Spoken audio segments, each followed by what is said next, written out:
Well, hello, welcome. Welcome Hey, to Perfectly Twisted with Dave Palais and Nicole Eggert, myself. Thanks for joining us. How you doing, Dave? I'm doing good. I was looking at you in the square, and I'm sure I'm going to say what everyone else is thinking too. Your hair seems like it's growing at a rapid rate. Like what do you take like vitamins or anything to make your hair grow faster? I don't take anything specifically for my hair. I was doing collagen for a while, but then it's sort of controversial with cancer. So I'm not, but I think that it looks like it's growing at a rapid rate because it's so short that any kind of movement looks like a lot. But my hair, I mean, generally my hair and my nails do grow fast. So there's all of There you go. that. That's amazing. Yeah. Yeah, it's so funny. That's So I had a amazing. good morning. My daughter got student of the month at school. Nice. And so there was a little award ceremony this morning and oh, when they started talking about her and all the great things about her, I get all choked up. It's oh my god. It's just great when people see when you're seen, Yeah. she's seen and it just oh, it's so great. She's such a good egg. She's such a good kid. So You that know, was a as a fun morning. Yeah, as a parent, there's nothing better than when someone compliments your child, whether it's good manners, whether, they're a good friend, whatever it is, when someone says something nice about your kid, it always choked me up. My eyes always teared up, but it meant a Yeah. lot to me that, hey, I might be a dirtbag, but at least there's somebody that turned out okay in this house. I know. I know, and the irony is they thanked me at the end, and I was like, "Yeah, I don't know. I wanna reconsider that part, but, we'll digress." Congratulations to her. That's awesome. Yes. They just had such amazing things to say about her, so that was very cool. Another fun thing is I've been asked, by both American Cancer Society and, the Susan G. Komen Foundation to come on as an ambassador. And Love it. I'm just really excited because it really gives me a platform where I can talk about the cancer and keep it in its lane. You know what I Yes, mean? Because I don't want to talk about it all the time, and I hate bringing it up, and it's such a downer. So to be able to go to a place where it's like normal conversation is just really neat, and to be able to give back because I want to give back, and I just really didn't know how, and I can't think of two better platforms exactly. than those two. And the Susan G. Komen Foundation, they're amazing because they do a lot more than just raise money. They have a lot to do with a lot of the cures that have come into play and a lot of the actual research. And in fact, they're doing one now that I kind of want to bring up because it's really close to home for me. This trial is for it's for a lot of things, but a main focus is for uh, hormonal. Why the reoccurrence of hormonal cancer, breast cancer, which is what I have, hormonal. So they are doing a program called Share for Cures. And what you do is you go log in if you've been a breast cancer patient and you're over 18. And if you so kindly be a part, you go on. Here's the QR code if you're watching. Cool. If you're not watching and you're listening, you can go to the Susan G. Komen Foundation website and you go under Share for Cures and you just fill out a really short, easy questionnaire. And then they send you a testing kit and it's like a saliva test and it will be used for the research to figure these things out and get more Fantastic. answers. Yeah, it's just the more details we can get, and the more not just how do we cure it, but how do we cure specific kinds, and why do certain kinds come back, and um, just all of that. And so that hits really close home to me because that's what I'm looking at and what I'm dealing with. But I Good for had you. lunch with the CEO of the Komen Foundation, and it was really interesting because they said, "So, what are you doing for work? Are you acting?" And I said, "Are you kidding? Like, is anybody acting? Is anybody working? This industry is just dead." And they laugh because they know, and it is. It's like as soon as I feel like I want to get involved again, it's like everything's at a standstill. And my team that works for me, they're like, there's just nothing going on. There's nothing. So our guest this week, I wanted to bring on because I value his opinion so very much, and I adore him. And he has been our guest before, so I want to welcome Paul Ruddy, who continues to work during all of this. So that is a big testament to his talent. Hi, Paul. Good morning. Great Morning. to see both of you. If you hear a raspiness in my voice, I'm getting over a cold, so forgive me for this. But I'll try to talk without coughing throughout it. Well, at least you get it out of the way early in the season and be done with it. Hopefully. But I'm happy to be here to try to give my whatever insight I have into what's happening in the past year or so in the business. Yeah, let's talk about it because everybody keeps saying to me, "I want to see you back on TV. I want to see you on TV. What are you doing?" And it's like, I'm doing nothing but pestering my manager and my agent, and there's just nothing going on. I am currently a pest. No, you're not. I've been in the industry for 25 years. I've never seen it like this before. This year in particular, I thought that the year last year with the strikes was a very challenging year for everybody. This turned out to be in many ways worse. And I don't think anybody expected it. And I think that's probably one of the reasons why, I have so many people coming up to me going, what's going on? Do you have any special insight into this? And all I can tell you is from, what I've observed and talking to colleagues. And again, this is just sort of my educated opinion based on the years I've been doing this. The strikes had collateral damage. I think what happened was, and I want to preface this by saying I'm very pro-labor. I'm pro-union, but I now look back in hindsight and wonder if they were ill-timed. We were coming out of the pandemic. We were coming out of a very huge transition in the business where everything was going international. A lot of stuff was going non-union, and people were jumping on board the streaming bandwagon, I think, too fast. I think what would have taken a decade took 2 years. And then I think these companies started realizing, oh, wait a minute, the model that we've been using for the last 80 years, the commercial television model, it was more profitable for us than this new streaming model. And I think they got a false impression of how strong the streaming model was because everybody was trapped in their homes for a couple of years and consuming all this stuff. So I think what was happening was sort of a perfect storm of events. You had the 2 strikes happening. You had the emergence of AI, and you had the industry kind of contracting at the same time. And in a weird way, the strikes gave the business, the studios, the production companies time to reevaluate things and reshape themselves when everybody was on strike. And I mean, I heard many people saying, last year when the strikes were settled, oh, we'll be gangbusters in January. And then it was, oh, it'll be the spring. Oh, it's going to be after the 4th of July. Oh, it'll be after Labor Day. And here we are in the middle of October. It's almost Halloween. And I have pretty much on a daily basis actors calling me going, what's going on? And there's been an expression going around town this last year, survive to 25. And I heard that originally in April from an agent that I'm friends with.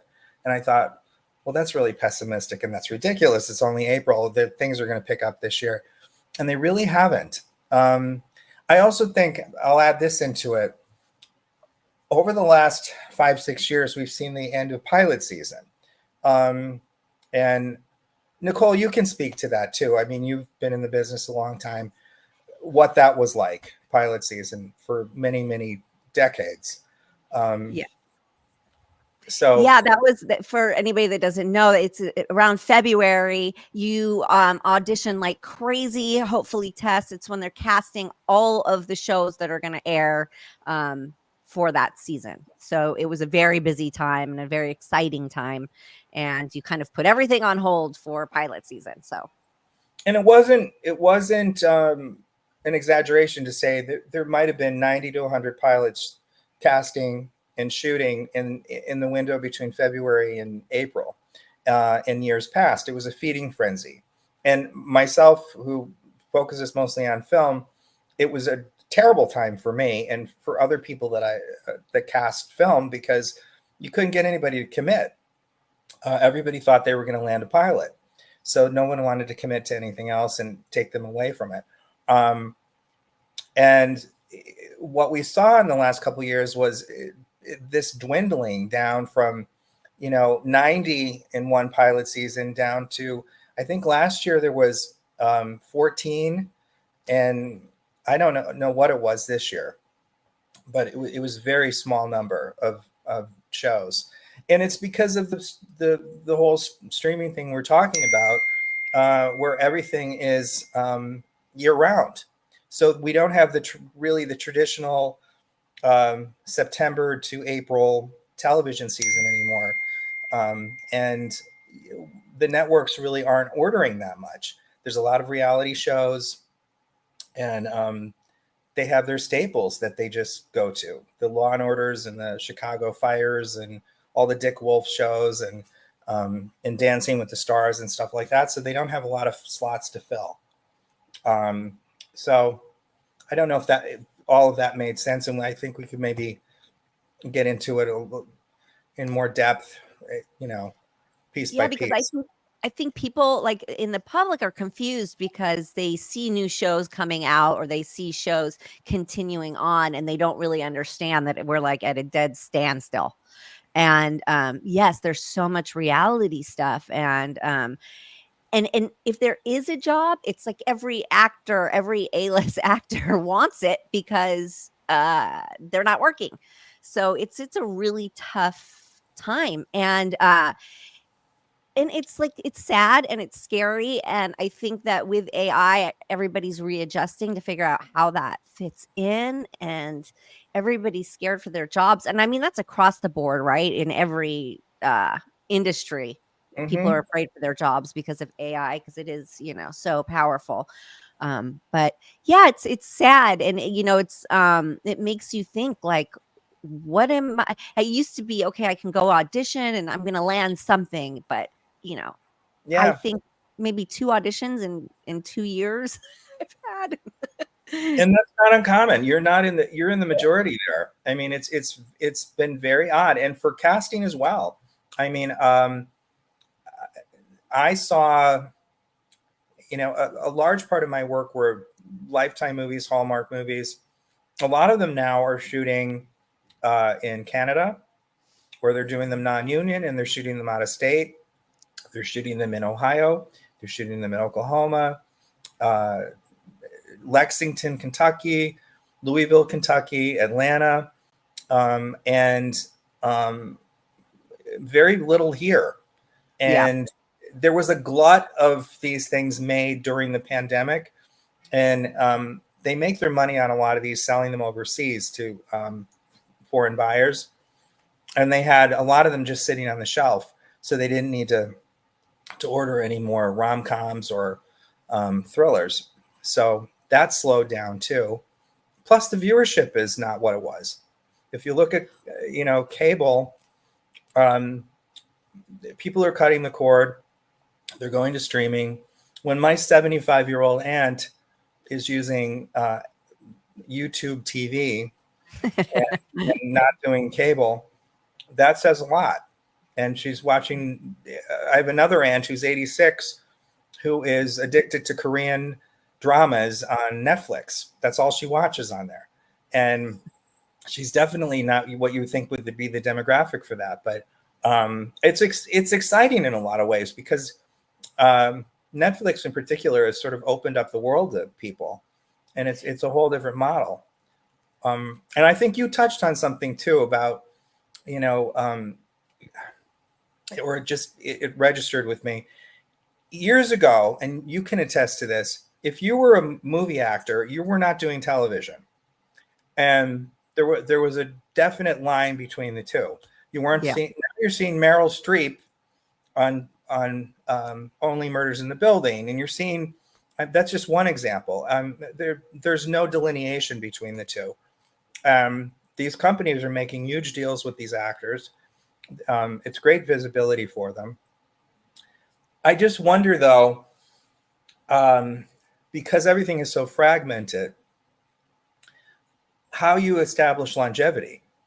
You could be on a hit now, and half the country doesn't know about it. Right. I'm on this hit show on Peacock. Whereas back in the day, if you were on a hit show on, say, CBS, 30 million people were watching you. Right.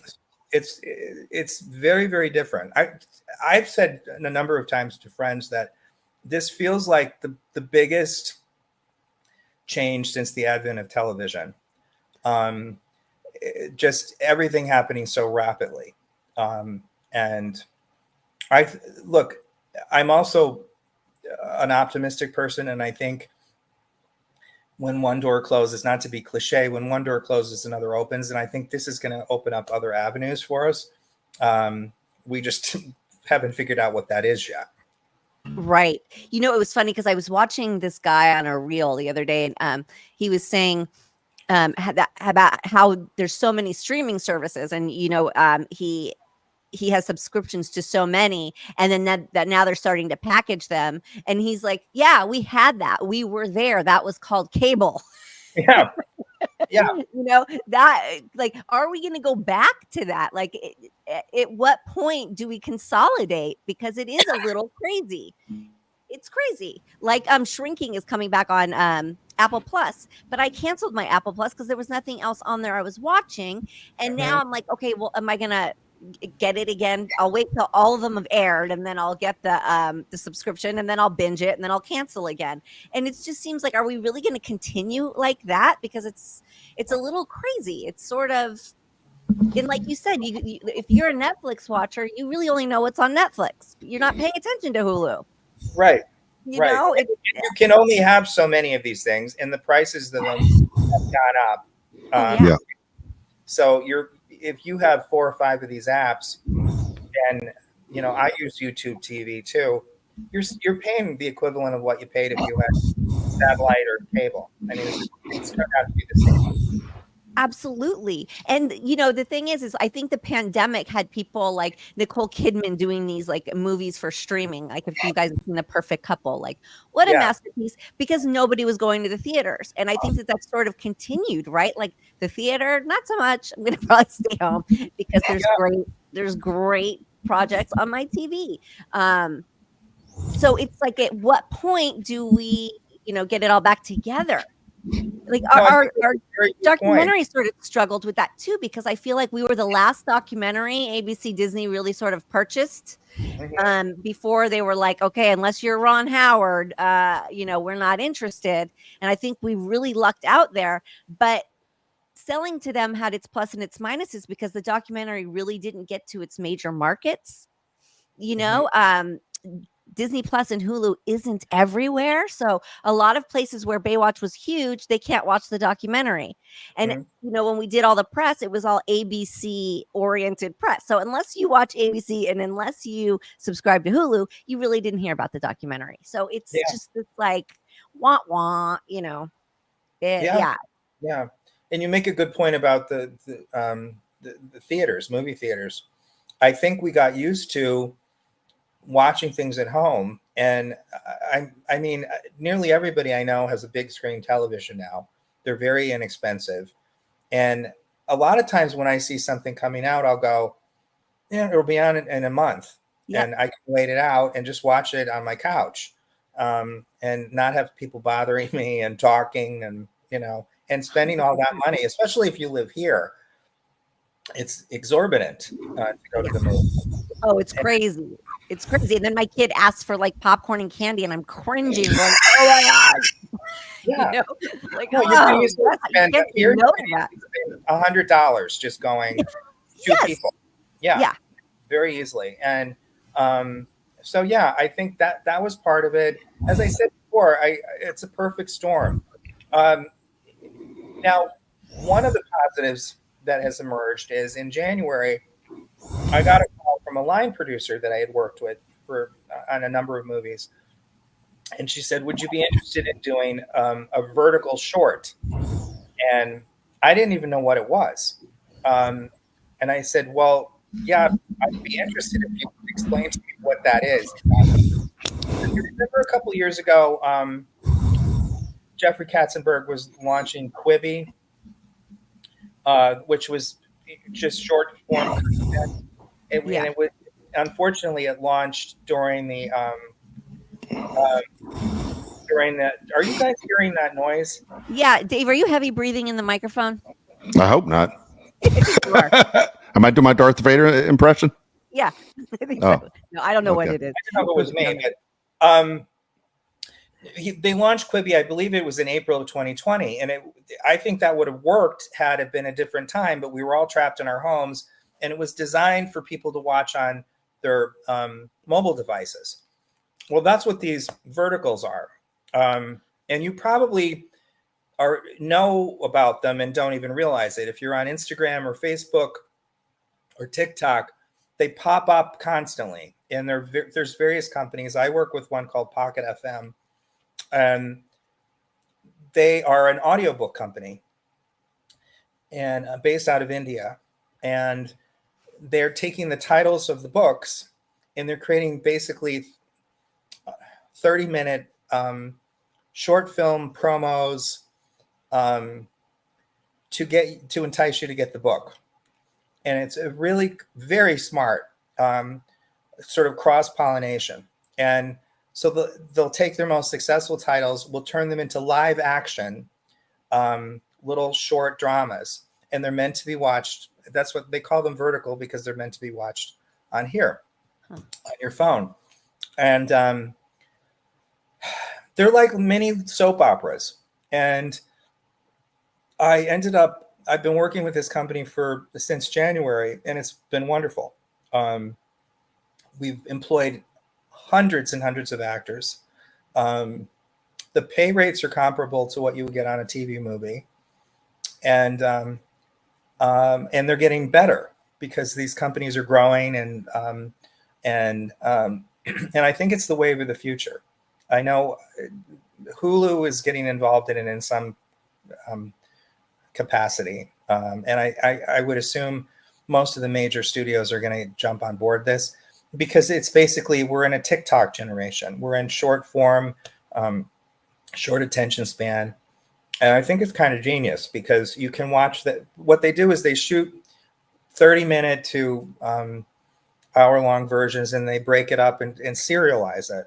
So it gets you to come back each day to watch more segments of it. And there's now young actors that are getting fan bases in this world. And I've had a couple actors say to me, "I don't want to do that." They don't really know what it is yet. And what I've been saying is this genre sort of reminds me of what Hallmark was 20 years ago, where actors did not want to do Hallmark movies. Right. Now everybody wants to do a Hallmark movie. And, so this is something that's exciting. And I think it's something that's going to continue and to employ a lot of people. We're using directors and producers and crews that I've worked with on movies over the years. They're jumping on board. I'm working with 2 companies now that I did Lifetime movies with that are now doing these. And because you can shoot these things in 4 or 5 days, and the production value is very good. And it's just a great opportunity, especially for a younger actor, to get used to being on a set and learning all of that. I think it's exciting. Yeah, and you're getting to do what you love. You're getting to do, that's without a huge commitment. And my understanding was in June, between all the different companies doing this, there were 30 of these shooting in June. So wow, been what's been driving things this year. And I've talked to agents as well, and they said, yeah, that's what we're seeing this all the time, these verticals. So now you'll know what that is. Now I know. I Yeah. learn something every day. That's amazing. And it makes sense. It really does, because you're right. Everybody just has this little short attention span. But that's why they should bring back sitcoms, the 4-camera shows, exactly for that reason. That Yeah. quick pace. Yeah, there was nothing like that. That was Of all the things, that's what I miss the most, because that's what I grew up on. And it was more than even going to theater or um, uh, any other facet of the industry that drew me in. When I was a kid, it was just the multicam live audience sitcom. That dominated in the 70s and 80s. And I think a lot of people in the business think, oh, it's old hat. We're going to do single cam. And there's something, I feel like you get to know the characters better. It feels like there's more of a connection.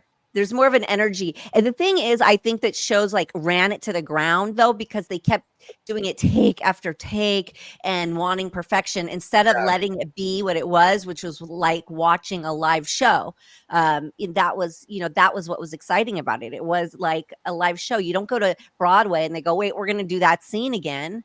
And I think that that's sort of what productions did. And so then it didn't make sense anymore, because when we used to do Charles in Charge and Who's the Boss and all that, we would just do the show.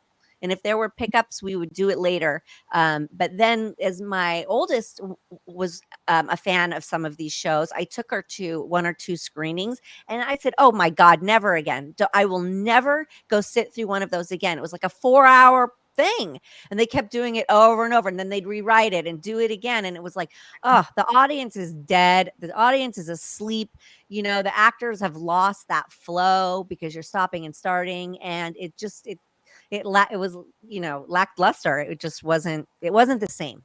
Well, when you hear people like Carol Burnett, who had an hour-long show, they would tape it, and she said we were done and early enough that they all went out to dinner afterwards.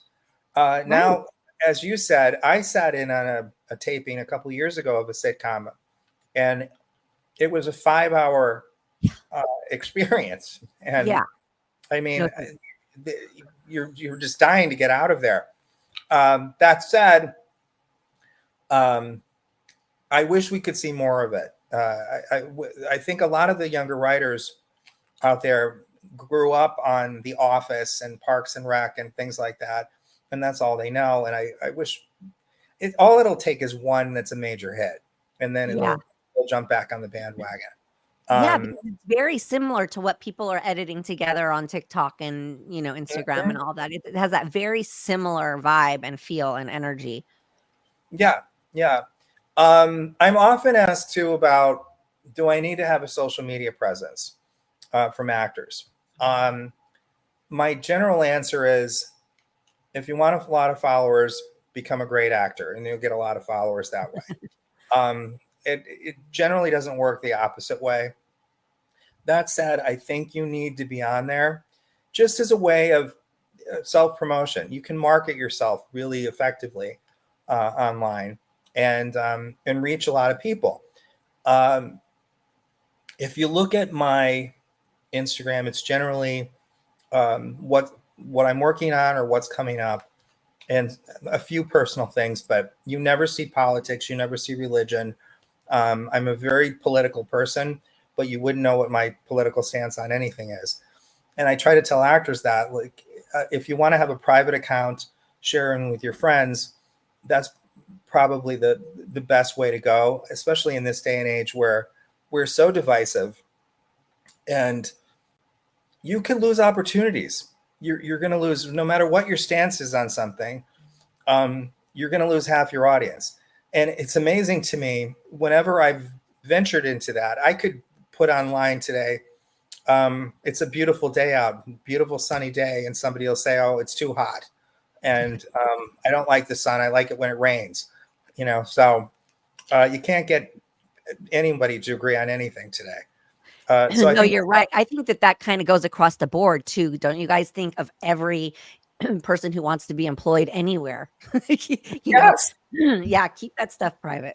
Yeah. I mean, it used to be that that's what we did. We didn't know what our neighbor's political affiliation was.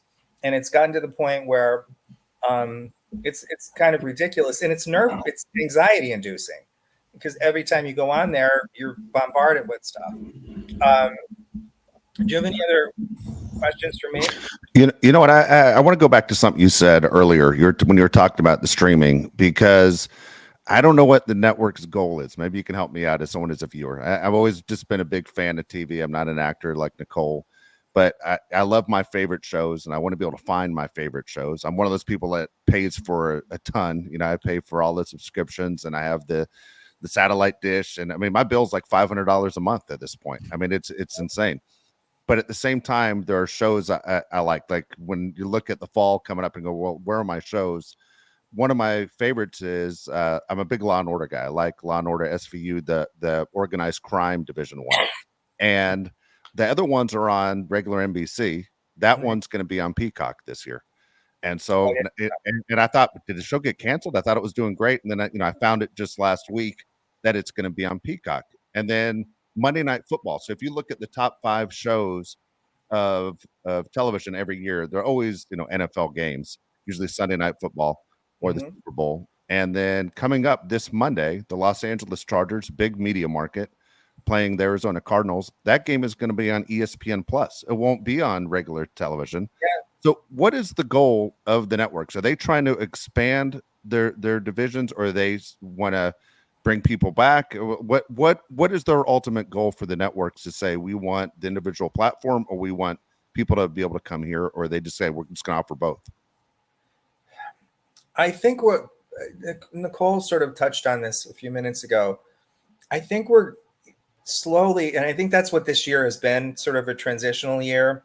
I think we're slowly reverting back, turning these streamers into almost what we were dealing with the networks, where a lot of them now are going to have commercials. Depending, they'll have different tiers of if you want a commercial free, you pay this much. If you want commercials, you pay this. This is a good example. Tubi. I've done a number of movies for Tubi. Tubi is incredibly successful, and its demographic is young people.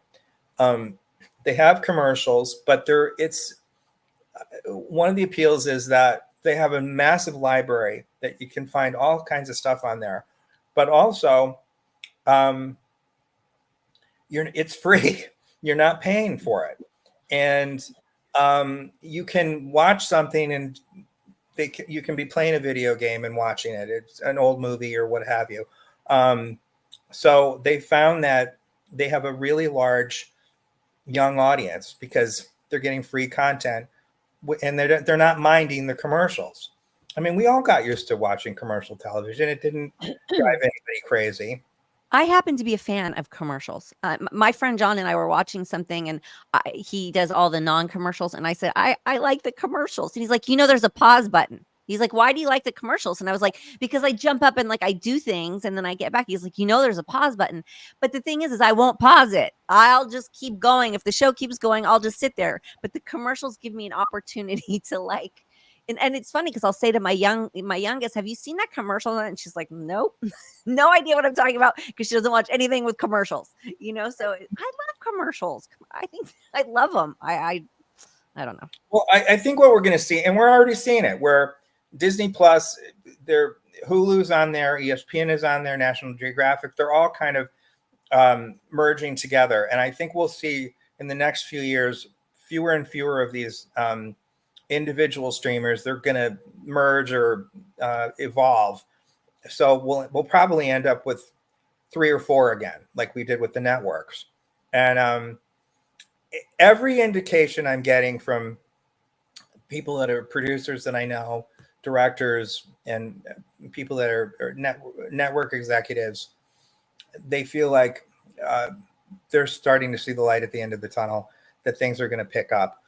I mean, I started working on a movie a couple of weeks ago. It was the first film I've done, since March. I did one in January, one in February, one in March, and then nothing the rest of the year. And so the verticals were keeping me going.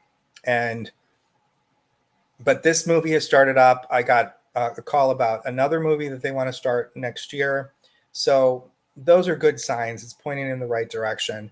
I think now that you probably follow Deadline and Hollywood Reporter, nearly every week you'd see layoffs at Disney or Paramount, and I think once the dust settles on all this, things are going to start ramping up again. So we have to create content, so. Yeah, there has to be content, and they're doing great content. It's not that they aren't. I swear there could be a market for a TV guide again. You could bring back a TV guide, like a digital one, so Yeah. that you can figure out where your shows are. Because I have to Google. I sit there and I Google where can I watch blah blah blah blah. Because there's so many options. Or you see it somewhere, you can't remember which streamer you were on when you saw it. And You're 100% right. You miss a lot of stuff. There's no way to keep track of all of it. Another positive that has happened because of the pandemic are self-tapes. And I know they get knocked a lot by actors, but it has afforded people the opportunity. You don't have to live in LA or New York now. You can move just about anywhere and be in the mix. I use this as an example. There's an actor that was living in Florida, taped, did a self-tape for General Hospital, and booked it in the height of the pandemic in 2021. And he got on that show, wins an Emmy the next year. Huh. I cast him in a film when he had a break from the show, and he just did the Menendez miniseries Monsters. He's playing one. Yeah. Oh, he's fantastic. He's a wonderful actor. Yeah. And but he was in Florida, when he did the tape. That would have been unheard of a few years ago. And I ran into an actor a couple weeks ago, and he and his wife are moving to Oklahoma because they're paying $2,500 a month rent here. Mm-hmm. And they're going to rent a house there for $1,800, a whole house. And he said, I'll take advantage of the market there, because there's a huge market on the East Coast. And, that's kind of exciting. I did my first live auditions in 4.5 years for a film on Monday. Oh my gosh. 4.5 years. The last one was the first week of March of 2020. And it was fascinating because we had 12 actors in for callbacks. They had done self-tapes initially, and then we narrowed it down. And I would say easily half of them, it was their first live audition ever. They had never done a live audition. And they weren't familiar with the etiquette, the protocol. And it was fascinating. And it was eye-opening for me because, number one, they didn't know that they had to sign in. One actor just walked right in the room, and you could see the nerves. And there were benefits of it. We were able to chat with the actors and get a better sense of them and give them redirection. But let's not forget the minuses of this stuff. The nerves that kick in when you walk in the room. The having to drive from Calabasas to Burbank and getting stuck in traffic. Trying to find a place to park. Being late and getting in the waiting room, and you're called right in and you're frazzled. And the one guy brought in his headshot, and he said, "This is the first time I've given anyone a headshot in 5 years." And he said, I had them in a box under my bed, and they were covered with dust. And we were talking about that, how expensive that was. You had to make tons of copies of headshots. Yeah. the money you're spending on gas, and the stress of being in the waiting room with your competition and people psyching you out. And um, it was very interesting. But the fact that so many of them had never done a live audition was just, Yeah, you're like, what world, what planet am I on, right? After so many years of that being the norm. Yeah. That's yeah. I mean, I see plus and minuses to both. I've only done a handful of auditions, so it's not like I've really got the hang of it. But all of those things you mentioned, yes, I to cut that out. The problems I have is like finding somebody to do it with me. Mhm. And finding the time because it sounds a lot easier than it actually is. I feel like finding the right setup and getting the right lighting and like doing it properly in your home, unless you have enough space where you can keep a setup at all times, you've got to like rearrange some furniture. You got to like, make your little space and light it and all of that. And there's work that goes into it. And you are lacking like that energy in the room. But Mhm. it is what it is. And you get to, when you self tape, you get to do it as many times as so you feel comfortable. But then that can be a double-edged sword too, because then I look at my phone and there's like 50 takes and I'm like, oh shit, now I have to watch them all and figure out which ones were the ones that I liked, and then I get so bored of watching myself. So it's Yeah. Well, when we switched primarily over to this in 2020 to self-taping out of necessity because of the pandemic, and it stuck because everyone realized it was so efficient, we were bombarded with complaints from actors. And I heard it a lot during the strike last year when they were implementing self-tape rules and things. But I was saying to a friend last night, I was telling him the story about doing these on Monday and the first time that we were doing them live. And I said, I'm curious if suddenly tomorrow everyone in the business said, we're not doing self-tapes anymore, it's only going to be live auditions. I think the same number of actors would complain. yes. Because they've gotten used to doing this now over the last couple of years. So you can't keep everybody happy. No, 100%. The other thing about self tapes though is like anybody can be on and be like a nice person for a few moments while they're being recorded. You don't Yes, get like the vibe of who the person is like yes, you do when you meet them in person, right? definitely got that the other day. It was a reminder of that. You could vet somebody, and you don't know what take it was that they turned in. It could have been take 20, and we saw that too. We had a couple people that turned in great tapes, but when they came in the room, nerves kicked in or whatever. And with the pace of these films, indie films and television movies generally shoot in 12 to 15 days. You're not doing a David Fincher movie where you have 67 takes. That doesn't happen. It's maybe one or two takes and then you're on to the next setup. But one of the benefits of this on my end is I feel like it's much more equitable. We get to see exponentially more people. For instance, the callbacks the other day was 12 people. That took us, we went from 10 until about 1:30, 2 o'clock by the time it was all done.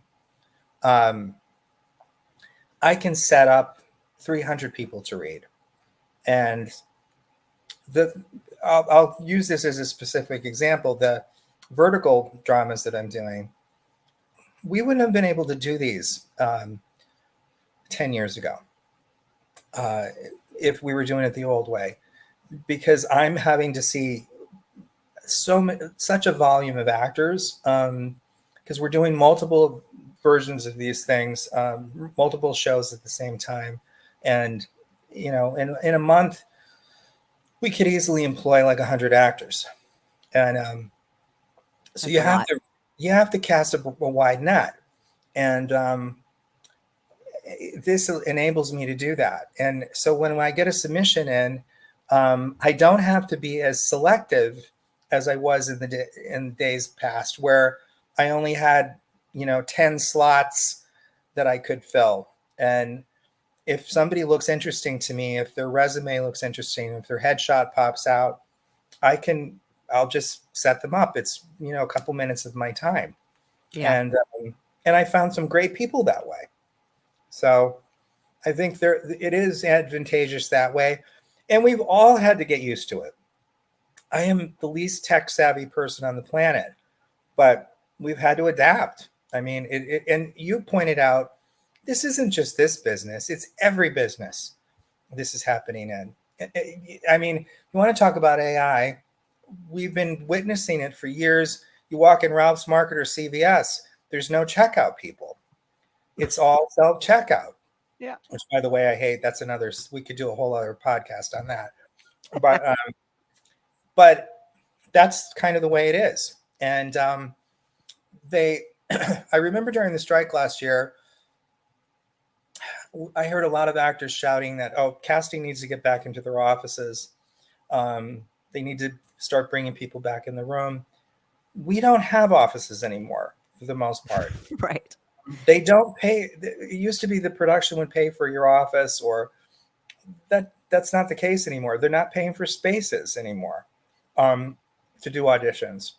So, no, and rent has gone through the roof, so there's no reason for them to pick that back up either.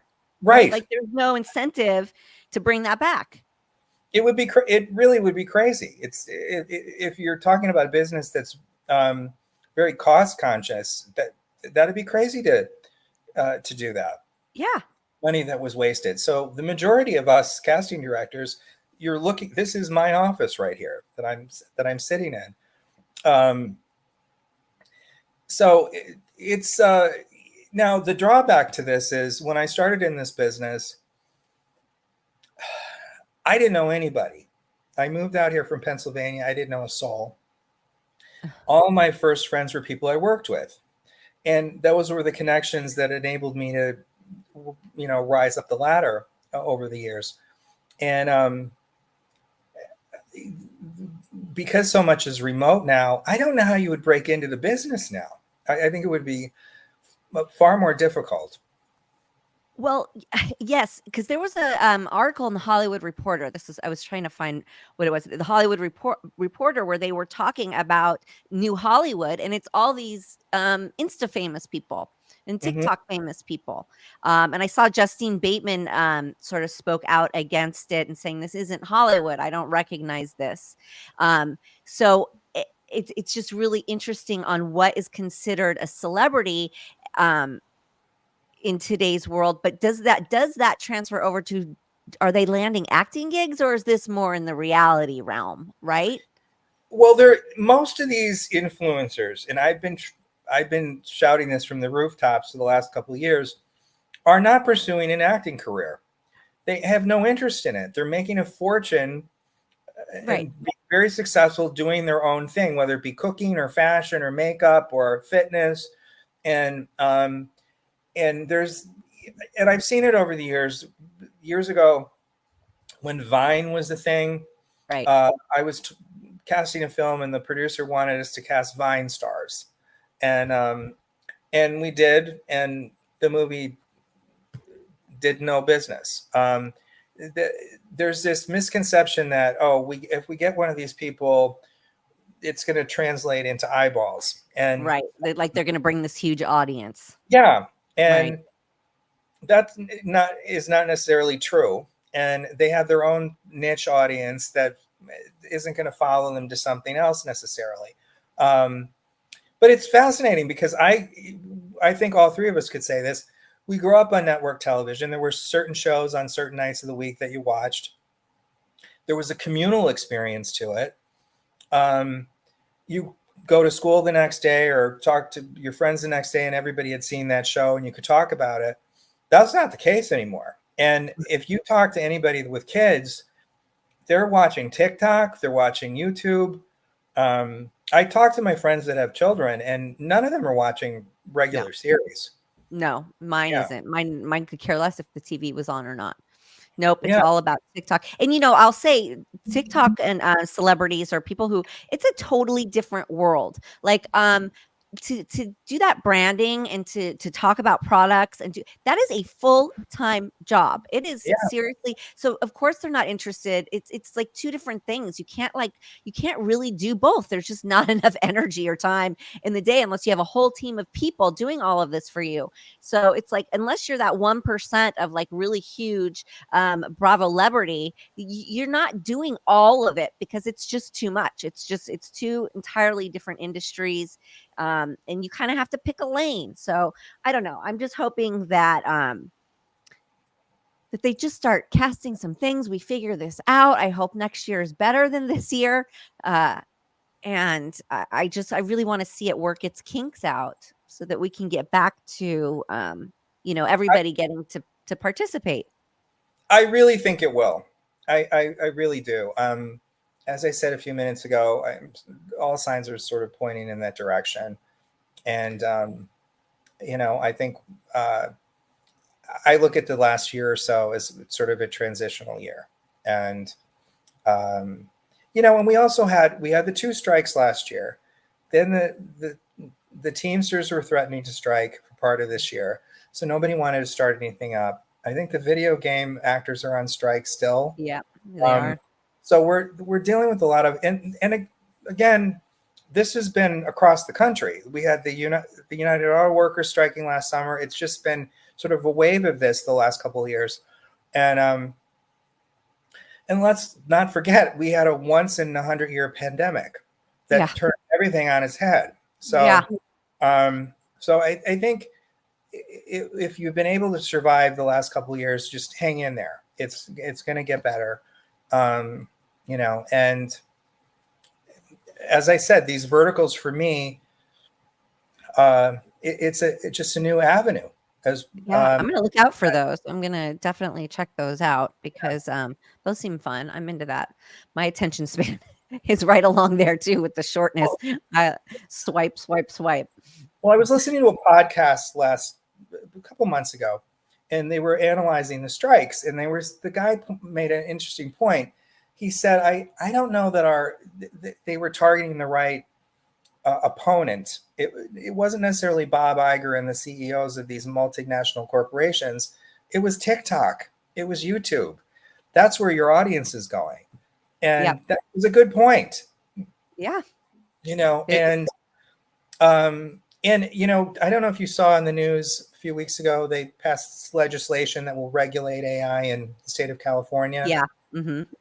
And I called somebody that's one of the SAG boards, and I said, why wasn't this talked about last year? Maybe